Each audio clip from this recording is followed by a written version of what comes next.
tumesahau maadili ya kufunza watoto wetu. Sasa tunaelekea wapi? Tunatoka wapi? Tunaenda wapi?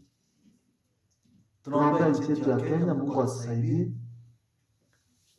Leo sikuwa na ubiri, nilikuwa nawatangazia niwaambie ya kwamba there is a spirit which is moving in and around that is destroying the lives of people, and people they don't care.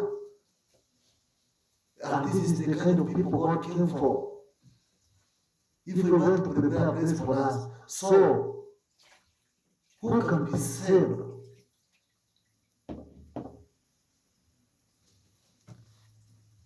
The breaking news is that Jesus is coming soon, and is coming to take the whole church. Who is this whole church? Who is this whole church? Is it church? Is it the church? Is it the buildings? There is no peace even in the churches. Pastors are preaching the false gospel. They are preaching about prosperity.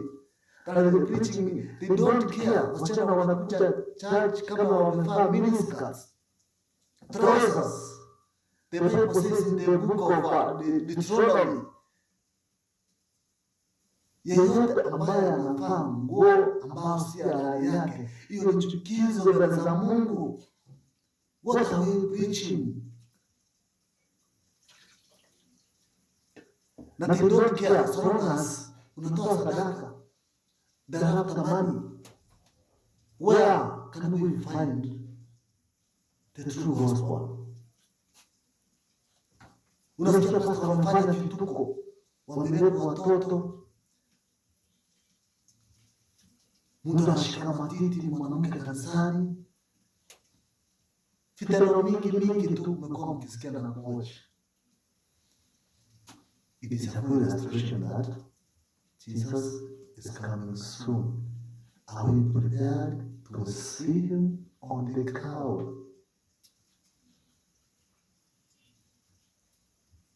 God will speak through visions, through dreams. Can we prepare the way? Time is over. Tomorrow may be too late for you to receive Jesus. Time is now or never. For the next 2 seconds, you don't know what will happen. Can you make a decision?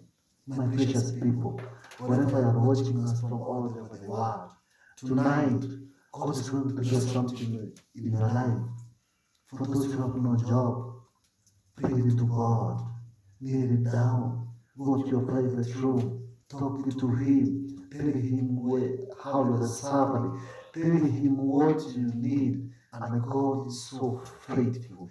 Don't fear. God has no favor to anybody. He serves all people equally. So today, tonight, there is God in heaven. Whatever you have been